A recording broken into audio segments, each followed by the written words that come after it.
episode of the Replacement Level Show, where you get the latest and greatest information on all things baseball. I am your host, Chris Phillips. You can find me on X at C_Phillips_13. You can follow the show at Replacement Level 1. You can also listen to the show on Spotify, YouTube, and Applecast. If you are a fan of the show and want to chat with us, please be sure to enter any comments you have on the bottom of the show or interact with us on social media as well. We'd love to hear from you guys out there as well. Today we have a special guest on the show. Joining us is Matt Cozzi. Am I saying it right, Cozzi? Yeah. Perfect. Of the Locked On Network. So, Matt, welcome to the show and thanks for joining. Yeah, thank you for having me, Chris. It's a nice Monday evening to talk some baseball. Yes, for sure. Is it not too chilly up in Chicago, I'm guessing? Yeah, it's high 30s, low 40s, so it really hasn't gotten too bad yet. Okay, all right. Yeah. I've got a similar weather for you down here. I'm in Indiana, so just a little bit south of you. Yeah. But yeah, it's a little bit chiller than, like, I don't know. I feel like it is. Like, it says it's 30, but I'm like, it just feels colder than that. But Right. But yeah, so all right, well, we have you on here obviously to talk baseball, and we're going to talk about the Cubs as well here. But first, I kind of want to get your thoughts. There were some big moves that happened not too long ago, and obviously that is the mega deal, the 10 years, $700 million contract for Shohei Ohtani, and then also the big trade of Juan Soto going from the Padres to the Yankees. And obviously, Cubs aren't really going to be interacting a whole lot with the Yankees, but they will be dealing with the Dodgers. So let's start with the Dodgers move. Kind of what is your thought and kind of on that move, I guess, in general? Yeah, just some absolutely wild moves around baseball this past week. I think it's really a mix of emotions right now. Even in the last couple hours, there's more things breaking about the Ohtani deal. I haven't really spoken about it, publicly yet. I'm kind of wrestling with it, to be honest with you, Chris. I think what transpired on Friday was really strange. I'm a teacher by day and podcaster by night, so I missed a lot of it in real time, but, it seemed like Ohtani was going to the Blue Jays, and then he wasn't. Tom Verducci reported that, his camp might have misled John Morosi. And then we have the things that broke tonight about his contract. And so it's a really weird progression that's happening right now. Somebody that was revered is now potentially becoming a villain. And I'm still trying to reflect on this, and I'm not going to pretend that that people have their flaws, but it's just very surprising. Like if that's true, that they floated out things to Morosi and made him look, silly, and then they have all this deferrals, unprecedented deferrals. It just seems like he wanted to go to the Dodgers the whole time. It just seems kind of it's just a little bit like grimy to me for some reason. Yeah. I'm really wrestling through it. I know that's kind of just who I am, like a sentimentalist. But it's just, I don't know, it makes me question a lot of things about him. It is absolutely a very interesting set of circumstances that have been going on, like you said, since Friday, when it looked very strongly that it was going to be a announcement of him signing with the Blue Jays, and then all of a sudden that didn't happen. Like, I had heard reports that you say Kikuchi had a reservation at a hot sushi place that's like right across from the Blue Jays stadium and stuff at I think 7 o'clock or something like that. And so it's like, okay, that makes a lot of sense. Like, you have the 6 p.m. press release of announcing Ohtani, and then he goes over for sushi, and that's how it's going to go. And then all of a sudden it's like, that didn't happen. And like you said, so, and then also with the new information that's coming out too, like, it's very odd. And maybe what should be a time where kind of like or at least the Dodgers fans should be excited about getting maybe the Right. greatest baseball player of all time. Now it's kind of like, uh, or is this just the start of a whole bunch of drama that is going to be unfolding over these next 10 years? That's a great summary of it. Yeah, I do wonder about that. I think by default, there's going to be some bitterness from non-Dodgers fans, for better or worse. I think they will be the team to loathe. I've personally never really had a position like that as a baseball fan. I haven't really hated a team for non-baseball reasons. Like obviously, I don't like the Cardinals and the Brewers and other people in the Cubs division. But yeah, I think it's definitely something to wrestle with moving forward. The 1, 2, and 3 of that lineup is crazy. Three of the top 5 players slotted in the top 3 spots in one team's lineup. I don't has that ever been done before? So it really is going to be something to watch for better or worse. Yeah, yeah, absolutely. Want to shift over to obviously the Soto deal with the Padres. He's now going to be moving Yeah, from the NL to the AL. So on one side, that's got to be a good thing because that's one less, big bat that the Cubs have to deal with. But at the same time, the Padres still have a lot of other talent in that roster as well. But I want to hear kind of your thoughts on that deal that went down between those two clubs. yeah, it was a high price to pay for the Yankees. There's stuff coming out that Hal Steinbrenner, had influence over that deal, and really wanted Juan Soto. Um, it was floated at one time or another in the offseason that the Cubs were in on both Ohtani and Soto, and so you did wonder about that from a Cubs perspective. But honestly, the way the timelines have gone, I've kind of become numb to some of these moves just because they happened when we wouldn't expect, or they were kind of almost like delayed. But just a very high price to pay. That was no joke, that trade. I understand why the Yankees have to do it, but the fact is that Juan Soto, when we enter the winter meetings in 2024, he's going to be free to go wherever he wants. And so to potentially pay that price just for 1 year is a risk, but they obviously calculated from a Yankees perspective that it was worth it. Yeah, and I have to think that they're thinking is we pay all that price, but at the end of the year we're hoisting that World Series trophy. Yeah, right. It's totally worth it. But yeah, if that doesn't happen, because I mean that kind of puts you right on the path of we're going all in this year, and so you all the moves after this have to continue along that way because that's kind of what you're doing. And if you don't Yeah, follow through on it, then it's gonna look bad. But right. I guess that's life in New York. You got to be winning titles to stay relevant, and if not, people don't like you and they want you out of town. So, Yeah. but enough. We're going to sidetrack just a little bit here. So, Matt, you are part of the Locked On Network. I want to get your thoughts, or I want to get your story. How did you get started in and with Locked On and doing all of this?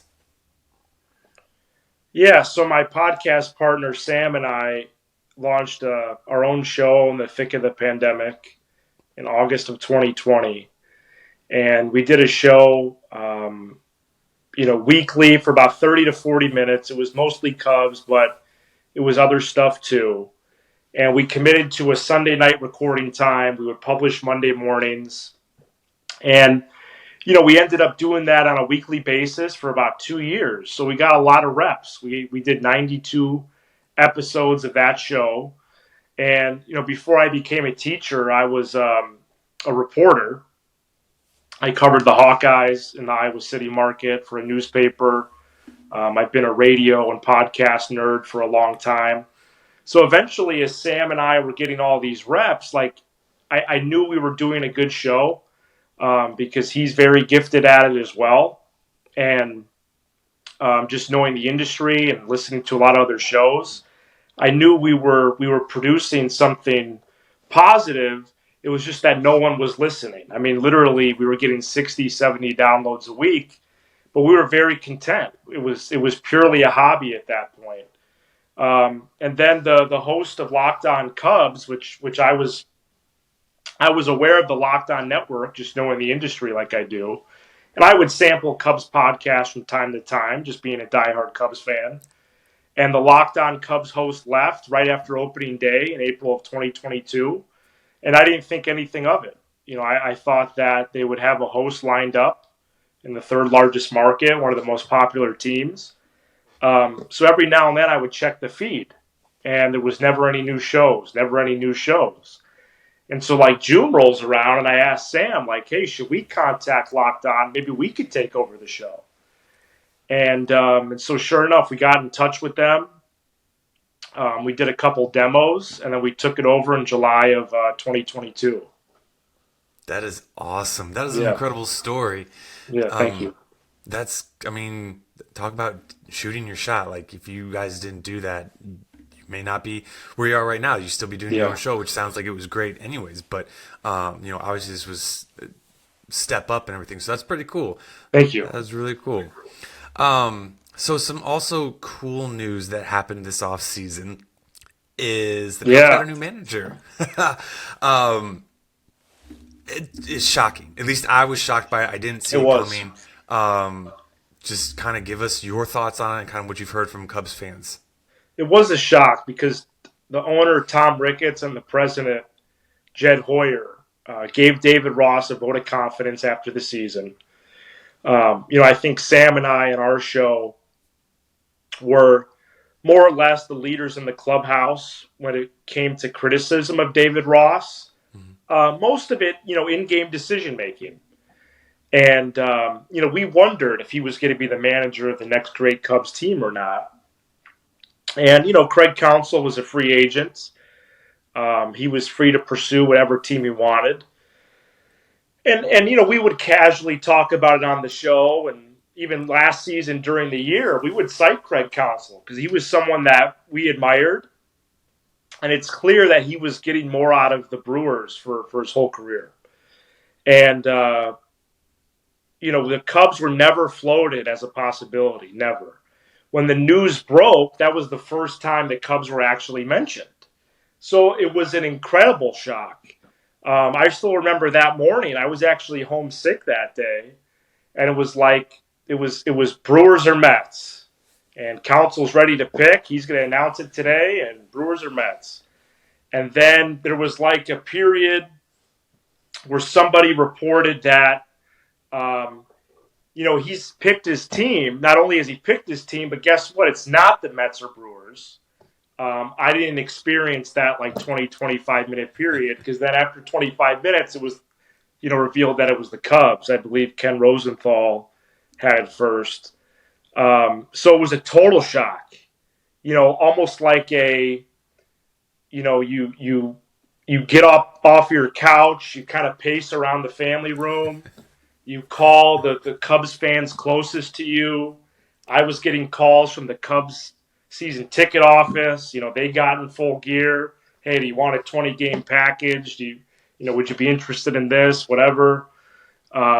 It was a complete shock. I think we're very excited. Um, Jed Hoyer made a shrewd move to fly down to Florida like that and fire a manager that was already in place that he gave a vote of confidence to. And oh, by the way, we had talked to Craig Counsell, and we didn't tell you. We're just going to release you right now on the spot. To me, it was the signal that the Cubs are serious. Now, whether their moves this offseason mirrors that or not remains to be seen. But there's no doubt in my mind that Counsell makes this team better immediately. You mentioned about how Ross got let go, and you guys had some during the season some criticisms of him. Yeah.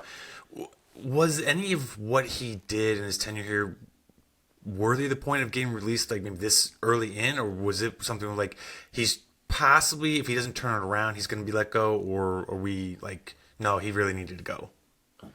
We thought that there were. I think at the end of the day, we thought for most of the year that there was wins on the table left. and we felt that Ross was the main responsible, the main person responsible for that. And then Jed Hoyer, sure enough, said that, after the move. Mm-hmm. He said, regardless of how we think it happened, and David Ross is going to have a good career if he wants it in managing still, we left wins on the table in 2023. Whether that was lineup construction, whether that was leaving a guy in too early on the bump, whether that was going to the wrong guy out of the pen, whether that was maybe holding on to the veterans too long and giving them more plate appearances than they deserved. I just think that there were wins on the table. There's a couple of ways to measure that, but the Cubs had the fourth highest run differential in the National League, and they didn't make the playoffs. Mm-hmm. And do you attribute that to a manager? I don't think it would be fair to do that fully. But it goes both ways, good and bad. What do you attribute the Brewers always being better than their expected record based on run differential? What do you attribute that to? It's got to work both ways. The Cubs' expected win-loss last year was 90 and 72, and they won 83 games. So where does that -7 come into play? I think David Ross plays a role in that. I don't think that I anticipated him being released, but I thought that he would enter 24 on kind of a hot seat position. That makes sense. Yeah. Makes sense. So obviously we have a change in manager here, and you guys kind of got a feel for how the Cubs wanted to play and the type of players that maybe Ross kind of won and everything like that. Now you have a big change with Counsell. How much of an impact do you think that's going to be on the Cubs' moves this offseason? Are you going to see maybe a different style of player that you wouldn't have seen under Ross, or will it be just still kind of the same old? Well, I think he's going to have some influence over who they get. Counsell is. He's so good at the margins of the game. So, if the Cubs sign a guy that we've never heard of, well, maybe Counsell thinks that he would be good in the sixth inning. Maybe Counsell thinks that he would be good coming off the bench against the curveball, for a pinch hit. So it's kind of like stuff like that. We're in a weird position right now in the Cubs universe because I think we're losing our focus a little bit because the Ohtani and Soto moves were so huge. But the fact is that all of baseball is pretty much inactive. It's not just the Cubs. For whatever reason, nothing is really happening. So we'll see what happens here. We're kind of in that buffer zone. But I do think that there's going to be some Counsell influence. It's just not exactly clear what that is yet. Yeah, it'll be interesting to see what he does and how he shapes the lineup and the roster to kind of his liking.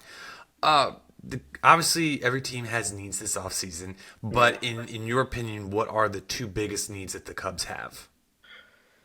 My instinct is to say starting pitching and relief pitching. Okay. But they really do need a bat or two.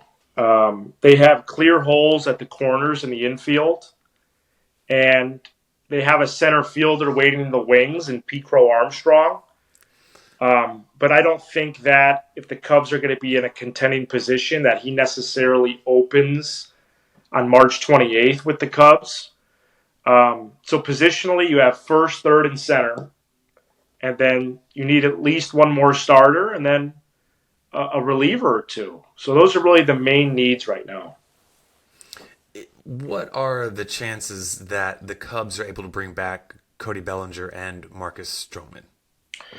I think the chances on Stroman are almost next to nothing. Okay. I don't have evidence to say that their relationship was hampered, but there was some things that went on down the stretch that I think Stroman is less appetizing to the Cubs right now. But they still got to replace him. I mean, he was really good last year, especially in the first half. And I think they're going to be in on Bellinger, but at what price? the two teams that I'm looking at right now that lost out on Ohtani, Blue Jays and Giants, and then lost out on Ohtani and Soto in the Blue Jays, I think that they are going to warm up to a price point that starts with a 2 for Bellinger. And for someone that has been the worst player in baseball and the best, last year he was in between, had a great comeback year. He was comeback player of the year, literally. But I do think that the Cubs right now are trying to figure out on their whiteboard, like, do we want to pay 240 M's for Bellinger? Because how do you know that he's going to repeat it? He's been the worst player. Now, he's also been the best. And then last year he was in between, but honestly closer to the MVP level. So I want to say their chances are good on Bellinger. I think it's basically 0 on Stroman. But the market right now is really competitive. I put out a list yesterday from the show account, realistic free agent targets and the so-called like top 50 of free agency. And I excluded Bellinger for now. But, the market is, like Brandon Bell, Rhys Hoskins, Jorge Soler, JD Martinez. I'm talking from an offense perspective. But a lot of teams need these guys. Mm-hmm. So even though the market's not as good this year with like players, like talent, I do think there's teams that have needs, and there's going to be multiple teams talking to these guys. Yeah. I know as a Mariners fan myself, I know I've wanted Cody Bellinger to be on their team. I don't think they will because they are cheap and they're really frustrating me right now, so we won't talk about them. Okay. But to your point, he's going to be a high demand player, and I think you can make a strong argument that in terms of offensive players that are left on the board, he's the top guy that's left. I agree.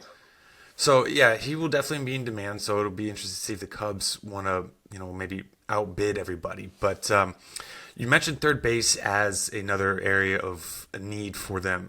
With this current roster, saying they started, March 28th with this roster, they don't add anybody else in there to play third. Who's your expectation to be opening day third baseman? Yeah, so it'd be a platoon: Nick Madrigal and Miles Mastrobuoni. So Madrigal would start against lefties. Mastro would start against righties primarily.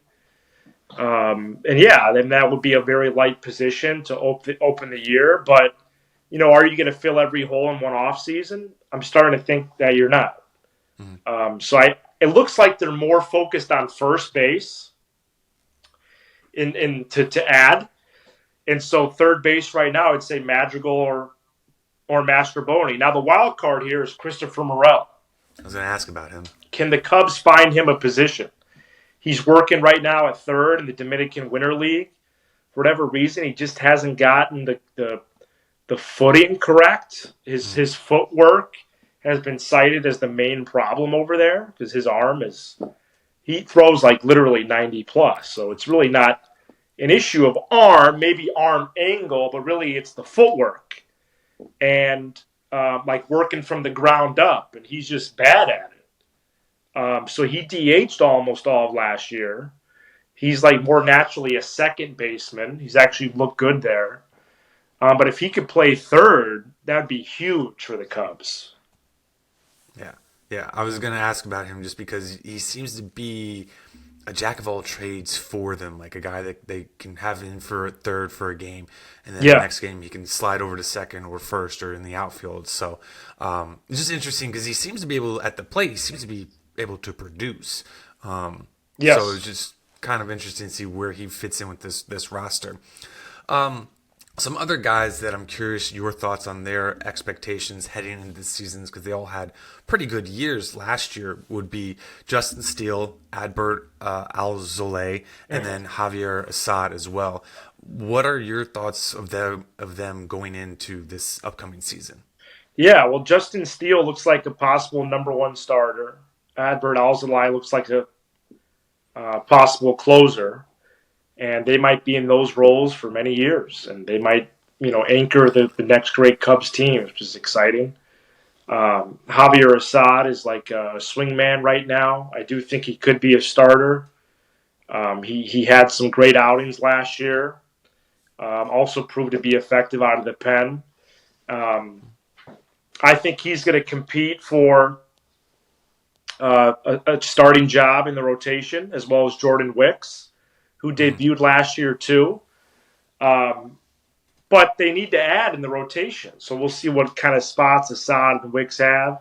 But yeah, Steele and Alzolay are they're the people that the posters are on the side of Wrigley right now, like Steele, Alzolay, Horner, Swanson, Happ, Suzuki, and Morel. Mm-hmm. That's really the main core of the team. So it's been cool to see a Steele and Alzolay, like actual homegrown Cubs pitchers, because when the Cubs were good in like that 15 to 18 range, they had to buy a lot of their pitching. And right now they've really developed it, and we'll see when the time is right if they buy again. Yeah, yeah, and it's hard to develop pitchers because you can see Yeah, guys that have electric stuff, but for whatever reason they can't command it or they can't throw it consistently, or whatever the right. case. And so maybe they were projected to be a starter, but as they're moving up the minor leagues, you see like they're probably going to be better off in the pen just because they can be a little bit more wild and go a shorter span than being a full-time starter or anything like that. Yeah. But kind of transitioning to minors and prospects, we saw Okay. Pete Crow Armstrong make his debut at the end of last season. So we're going to rule him off the board. Going into 2024, who is the prospect that the Cubs are going to call up this year? I think the first person that could graduate is Ben Brown, a righty pitching prospect. But I think the most intriguing is Cade Horton, Okay. who's a righty pitching prospect as well. And he is likely going to start the year. He finished the year at Double A, so he'll either start there or start at Triple A Iowa. So I think it's those two guys. Those are guys that the Cubs really haven't had before. Two power righties that miss a lot of bats, high strikeout rates. Um, so those are the two guys I think are almost like cut and dry, the two most clear prospects right now. And the Cubs with their pitching needs, you could see those dudes out of the pen or even starting a major league game. I mean, I could really see that. Maybe not till like the summer or like the late summertime, but I think those are the main ones right now. Awesome. Well, yeah, Ben Brown's definitely a name I've heard about for a while. Is kind of the future ace of the Cubs, and to keep an eye on him. Yeah. Watching him as he's progressed through the minors. But Matt, want to thank you for coming on the show. It's Mm. great having you on here. But before we let you go, I ask all the guests. This is the time for you to do some self-promoting, some bragging on Mm. your own work and everything. So share with the fans what you are working on next, what they can look forward to. Yeah, so you can search for our show, Locked On Cubs, Apple, Spotify, YouTube, wherever you get your podcasts. We're doing a lot of hypotheticals right now until actual moves are made. Doing still some reflecting on 2023, but really peeking forward at this point to 2024, and we'll see what the Cubs do between now and the end of the calendar year. I expect a flurry of moves over the next 3 weeks around baseball, whether it's with the Cubs or otherwise. And so excited to for Cubs fans to join us. Awesome. Awesome. Well, again, Matt, thank you for coming on. Love having Thank you you, on the Chris. show. For everybody out there, follow him. You can follow him on X at Matt_Cozzi. Yep. Like you said, you can check out his show. I would recommend doing that, especially if you are a Cubs fan. They're going to bring you great content there. You can follow me on X at C_Phillips_13, the show at replacement level 1. You can follow my co-host Rafal Neganwinski, who is over in Israel, and he's doing fine over there, doing Wow. well in his gap year, at Rafal N613. Follow the show on Spotify, Twitter, Applecast, anywhere out there. Interact with us on any of the social media platforms. We love to talk baseball with you. Love to hear your feedback on what we are doing with the show as well. And until next time, everybody, have a great day.